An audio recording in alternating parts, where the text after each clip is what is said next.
आप कैसे मैनेज कर लेते थे, इसके लिए भी टाइम, उसके लिए भी टाइम, थकते नहीं थे बिल्कुल भी?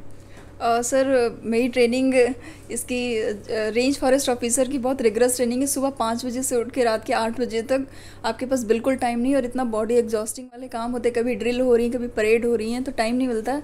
बट हाँ, अगर आपको करना है ना तो फिर आपको टाइम निकालना पड़ेगा। संडे होते हैं, सैटरडे होते हैं ट्रेनिंग में, तो ट्रेनिंग टाइम पे वो छुट्टी मिल जाती है। तो मैं ये सोचती थी अगर मैं फील्ड में आ गई तो वो संडे सैटरडे भी नहीं मिलेंगे, तो ये ट्रेनिंग अच्छी चांस है कि मैं पढ़ सकती हूँ। और रात में आते थे तो 8 से जैसे फ्री हो गए 8-9 बजे तक, तो उसके बाद 1-2 घंटे पढ़ लिए, या फिर कभी क्लासेस के बीच टाइम मिल रहा है तो उसमें पढ़ लिए।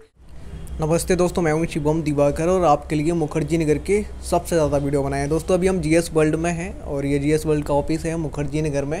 रात को भी मैं यहाँ पे आया था, एक छात्र थे जो सर से मिलने आए थे। अभी एक और स्टूडेंट हैं जिनका नाम है प्रतीक्षा त्रिपाठी, जिनका 20 रैंक है और सर के पास आई हैं। और जैसा सर ने कहा था कि यूपीपीसीएस में जीएस वर्ल्ड लगातार बाजी मारता रहा है, तो ऐसा ही कुछ अभी दिन में भी पता चला है। इधर आप देखेंगे तो नीलोत्पल मृणाल जी हैं, जब इनका प्रोग्राम हुआ था प्रयागराज में, तो ये वहाँ का दृश्य आपको दिख रहा है। और शायद यहाँ पे ही लगता है कि प्रतीक्षा मैम आई हैं। ऐसा पता चला था कि प्रतीक्षा मैम आई हैं और सर भी हैं यहाँ पे। मैम सबसे पहले तो आपको बहुत बहुत बधाई। आप सामने चले जाइए कुछ जी। बहुत बहुत बधाई मैम आप। Thank you sir, thank you sir. Ma'am कैसा फील हो रहा है, फर्स्ट अटैम्प्ट में ही एसडीएम बनी है? सर मेरा ये चौथा अटैम्प्ट है, फर्स्ट टाइम नहीं है। अच्छा, इससे पहले भी आपने दिया? हाँ, मैंने इससे पहले इंटरव्यू दिया था, पर मेरा उसमें फाइनल सिलेक्शन नहीं हुआ था।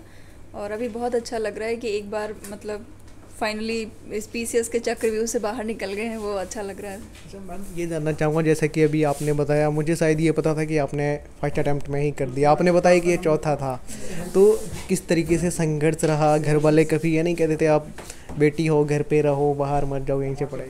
सर मेरा इसके पहले 2020 बैच में सिलेक्शन हो चुका है, रेंज फॉरेस्ट ऑफिसर बैच पे, तो घर वालों को कहने का मौका नहीं मिला। और 18 में मैंने अपनी एमएससी कंप्लीट की थी, उसके बाद मैं एमए कर रही थी। 2020 में मेरा एमए कंप्लीट हुआ है। और उसके बाद by the grace of God 2021 में I got selected in range forest officer. And now अभी मेरी ट्रेनिंग चल रही है हिमाचल में, और वहाँ से मैंने प्रिपरेशन की है और जॉब के साथ साथ, और अब मेरा सिलेक्शन हुआ रैंक 20 पे। नई स्टूडेंट को क्या कहना चाहेंगे? वो कहीं ना कहीं ये कह रहे थे कि मैम से जानिए कितने घंटे पढ़ती थी, क्या सेल्फ स्टडी करती थी, क्या आप इस कोचिंग में बैठे हैं जीएस वर्ल्ड में, यहाँ से कुछ आपने हेल्प वगैरह ली थी? हाँ सर, यहाँ से मैंने हेल्प ली थी। इंटरव्यू में मुझे बहुत हेल्प हुई थी, और ये कोचिंग के मटेरियल ऑन मार्केट में भी अवेलेबल है, तो मैंने टेस्ट सीरीज से भी हेल्प ली थी। और इंटरव्यू में मुझे काफ़ी हेल्प मिली। इसके पहले मैंने 2020 में भी इंटरव्यू दिया था, तो सर की कोचिंग से मुझे बहुत हेल्प मिली थी। मैंने इलाहाबाद में इंटरव्यू दिया था। अच्छा मैम, वैकल्पिक विषय वगैरह आपका क्या था? मेरा सोशियोलॉजी था। ये आपने उस टाइम जब लिया था चेंज भी किया था? जैसे बहुत सारे स्टूडेंट चेंज भी करते रहते हैं कि एक बार नहीं हुआ, तो क्या आपने भी चेंज किया था, फिर आपने लास्ट तक एक ही रखा? नहीं सर, मैंने एक ही रखा था। मैंने आपको बताया एमए किया हुआ सोशियोलॉजी में, तो मेरा इंटरेस्ट बन गया था, मेरी पकड़ अच्छी थी। जितने भी मैंने अभी तक यूपीएससी या पीसीएस का दिया, तो उसमें मेरे ऑप्शनल सब्जेक्ट के मार्क्स अच्छे रहे, तो मेरी पकड़ बहुत अच्छी थी। तो मैम आप कहाँ से हैं, और जब मम्मी को पता चला होगा, जब आपने कॉल किया होगा या किसी से पता चला होगा, तो उनका क्या रिएक्शन था उस टाइम, और पापा जी का? सर मैं उत्तर प्रदेश के सीतापुर डिस्ट्रिक्ट से रहने वाली हूँ, और मैंने रात में तकरीबन 8 बजे आया था रिज़ल्ट। मैंने मम्मी को फ़ोन किया था, और वो लोग बहुत ही खुश थे, और लाइक वो बिलीव नहीं कर पा रहे थे कि हुआ है। और मैं जैसे बताइए आपको, मैं ट्रेनिंग में थी हिमाचल में, तो दे शॉक्ड कि कैसे हुआ। मैंने उनको पूरी डिटेल भी नहीं बताई थी कि मैं प्री मेंस इंटरव्यू सब दे रही हूँ, तो वो बहुत ही डेफिनेटली वो शॉक थे, और बहुत ही खुशी हो रही है उनको। अच्छा, आपने बताया नहीं था कि इस बार भी मैं दे रही हूँ? हाँ, मतलब मैंने इन्हें डिटेल में नहीं बताया था, क्योंकि जॉब पे फोकस था, तो उन लोगों का था कि अपना पहले वहाँ का कर लो, उसके बाद करना। तो मैंने ऐसे साइड में पढ़ लिख करके थोड़ा बहुत दे रहे थे। तो जब फाइनली उनको पता चल गया कि तुम, अचानक से खबर थी कि मेरा सिलेक्शन हो गया, मैं एसडीएम बन गई रैंक 20, तो बहुत ही शॉक थे, बहुत ही खुश हैं वो लोग अभी। मैम अभी जो रिजल्ट है उसमें देखा जा रहा है कि लड़कियां 4 टॉपर हैं, तो आपका भी सिलेक्शन हुआ है, क्या कहना चाहेंगी? आजकल लड़कियां बहुत आगे आती जा रही हैं, जो लड़कियां आपको देश भर की देख रही होंगी, स्पेशल उनको क्या कहना चाहेंगी? सर टॉप 10 में 8 लड़कियाँ आई हैं, और इस बार लगभग एवरेज बहुत ज़्यादा रहा, जैसे 33% रहता था, आपके पास 50% एवरेज जा रहा है। तो लड़कियां नो डाउट आगे बढ़ रही हैं, और उत्तर प्रदेश सरकार में लड़कियां पिछली बार भी बाजी मारी थी, इस बार उससे भी ज़्यादा बढ़ के मारी हैं। तो लड़कियों से ये कहना है कि लगे रहिए अपने ड्रीम के लिए, और नो डाउट आपको सफलता मिलेगी। और किसी भी से भी मतलब कंपैरिजन आप किसी से भी कम नहीं हैं, बस ये है कि आप अपने को पहचानें और आगे बढ़ें, निश्चित ही आपको सफलता मिलेगी। जैसे बहुत सारे कोचिंग होते हैं, अपना अपना स्टडी मटेरियल देते हैं, जैसे कि आप यहाँ पे बैठे हैं जीएस वर्ल्ड में, ये भी देते हैं। तो क्या बहुत सारे जो नए स्टूडेंट रहते हैं वो शुरुआत में ये सिलेक्ट नहीं कर पाते हम क्या पढ़ें क्या ना पढ़ें, बहुत सारा स्टडी मटेरियल है। तो क्या आपको ये जो सर हैं वो देते थे या वही पढ़ते थे, इसके अलावा भी खरीदते थे? सर ये बहुत ही आपने बहुत बेसिक क्वेश्चन पूछा है कि इतना सारा मार्केट में मटेरियल है कि जिसमें आपको सेलेक्टिव होना बहुत ज़रूरी है कि what to study and what not to study. अगर आप सेक्रीफाई नहीं कर पाए कि आपको क्या पढ़ना चाहिए क्या नहीं, तो आप फिर इस चक्रव्यूह में फंस जाओगे, और इतना मटेरियल है कि आप फिर निकलना मुश्किल हो जाएगा। तो जैसे सर कोचिंग से है, तो इसके मैंने ऐसे ऑफलाइन क्लासेस नहीं लिए हैं। मार्केट में बहुत ही अच्छे पीटी या फिर मेंस के स्पेसिफिक हैं, तो मैंने सॉल्व किया था। और भी एक दो कोचिंग्स हैं, तो मैंने अपना डिसाइड कर लिया था कि क्योंकि मेरे पास, मैंने आपको बताया मैं जॉब कर रही हूँ, तो मुझे टाइम नहीं मिलता था। जो 4-5 घंटे दिन में निकाल पाते थे, उसमें मैंने सेलेक्टिव किया था कि मुझे इतना करना है। लेकिन उसमें जैसे पीटी के लिए है तो मैंने मॉक्स खूब लगाए थे, चाहे सर के मिल रहे हो कहीं से भी या फिर किसी और कोचिंग के। और मेंस में मैंने आंसर राइटिंग बहुत की थी, लाइक पढ़ बहुत ज़्यादा नहीं पाए थे, बट आंसर राइटिंग और इसमें मॉक्स, और इंटरव्यू में मैंने यहाँ भी मॉक दिया था और भी जगहों पे मॉक दिया था। अभी आप घर पे गए हैं रिजल्ट आने के बाद? नहीं, अभी नहीं, अभी तो हिमाचल से आ रहे हैं। यहाँ से क्या कहना चाहेंगे मम्मी पापा को? मम्मी पापा को कहना चाहेंगे कि मुझे बहुत मतलब आपको ये रिज़ल्ट सुन के मुझे लग रहा है कि आप बहुत खुश होंगे, और मैं आपको ऐसे ही प्राउड कराती रहूँगी। और आपने मेरा बहुत ही यहाँ तक पहुँचने में, जर्नी में आपका बहुत हेल्प रहा है। तो आई thank you so much and I love you so much. Ma'am बहुत सारे स्टूडेंट जैसे होते हैं पहले से ही सर्विस में होते हैं या जॉब में होते हैं, तो टाइम आपने बताया कि बहुत कम मिलता है, तो आप कैसे मैनेज कर लेते थे? बहुत सारे लोग कहते हैं बस अब ये क्या हो गया, ठीक है अब हमारे टाइम नहीं मिल रहा है हम लोगों को। आप कैसे मैनेज कर लेते थे? इसके लिए भी टाइम, उसके लिए भी टाइम, थकते नहीं थे बिल्कुल भी?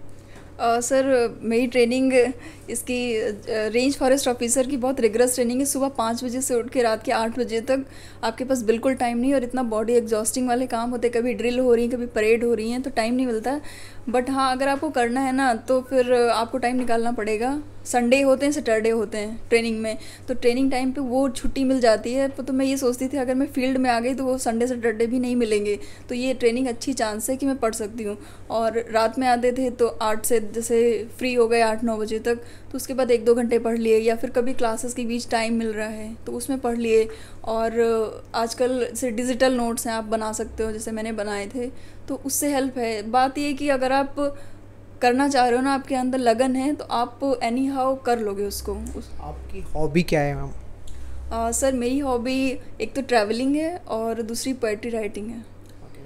जीएस वर्ल्ड में मैं आया था, मुझे पता चला था कि यहाँ पे मैम आई हैं, और जब से रिजल्ट आया बहुत सारे फ्रेंड कह रहे थे कि आप मैम से बात कीजिए। यहाँ पे सर भी हैं, मैं सर से भी बात करना चाहूँगा कि रात को जब मैं आया था एक सर और आए थे, वो भी एचडीएम बने थे, मैम भी बनी हैं।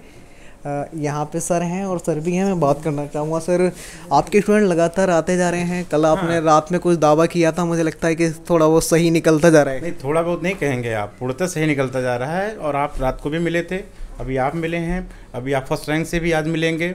और अनवरत जो हमारे रिजल्ट्स जो जिनका हम क्लेम कर रहे थे, लगभग सबसे जैसे जैसे लोग फ्री हो रहे हैं, आ रहे हैं, मिल रहे हैं, और उनका सबका अपने चैनल के माध्यम से चाहे तो इंटरव्यू भी कर लें। और हम लोग तो बस रिजल्ट्स के लिए आशान्वित थे कि रिजल्ट आएगा ही आएगा, क्योंकि हम लोग खुद काम करते हैं। जैसा आपने भी कहा, प्रतीक्षा ने कहा कि स्टडी मटेरियल, टेस्ट पेपर, तो मैं बार बार क्लेम करता हूँ, हर सेमिनार में करता हूँ, क्लास में करता हूँ, आप लोग के माध्यम से करता हूँ कि टेस्ट पेपर हम लोग का चाहे प्री का या मेंस का हो या स्टडी मटेरियल, उससे बाहर कुछ नहीं होता। उसको अच्छे से कर लो और इत्मीनान से कर लो, आपको कुछ नहीं करना है, उसको करके जाओ एग्ज़ाम में। और बाकी टेक्स्ट बुक जो पढ़ना है वो तो पढ़ना ही पड़ेगा आपको, आपके रिजल्ट्स आ जाएंगे। और रिजल्ट्स का ही उदाहरण है, आप सामने बैठी हैं। बिल्कुल यहाँ पे, और हम आपके चैनल के माध्यम से इनको ढेर सारी शुभकामनाएं देते हैं, पूरे संस्थान की तरफ से देते हैं। उत्तर प्रदेश में तो अभी ये चमकेंगे ही, अभी इनका यूपीएससी का अटेम्प्ट बचा हुआ है। हम चाहते हैं कि अगली बार आओ तो इनका first rank, second rank, UPSC topper group में हमारे साथ इंटरव्यू करो। बिल्कुल, और आ भी रहा है, लड़कियों का मेहनत भी कर रही है। लड़कियों का तो है ही, 39 में 19 जो हैं वो एसडीएम लड़कियाँ हैं इस बार, और टॉप 10 में 10 में 8 हैं।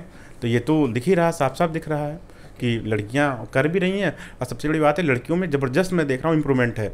और लड़कियों के अंदर जो पढ़ने की समझने की क्षमता है वो लड़कों से ज़्यादा नहीं है, लेकिन एक चीज़ ध्यान रखो, ये बड़े जुझारू होती हैं, बहुत मेहनती होती हैं, अपने काम को लेकर के डेडिकेटेड होती हैं। उसी का परिणाम है कि ये लोग ज़्यादा अच्छा कर रही हैं, और आने वाले टाइम में ये रिजल्ट बढ़ता ही जाएगा, घटेगा नहीं। संस्थान जितना कंट्रीब्यूशन है अपनी तरफ से, पूरी ताकत पूरी एनर्जी के साथ पूरी टीम काम कर रही है। मुझे लगता है मिठाइयाँ आ गई हैं, तो मुंह मीठा कराया जाए मैम का। बिल्कुल, यहाँ पे लड्डू वगैरह आ चुका है, सर सम्मानित कर रहे हैं मैम को, लड्डू भी आ चुके हैं। सर खिलाइए, मुंह मीठा कराइए मैम का। एक बार में इधर खिलाएंगे। ये मिठाइयाँ हैं दोस्तों, और सर यहाँ पे सम्मानित कर रहे हैं मैम को।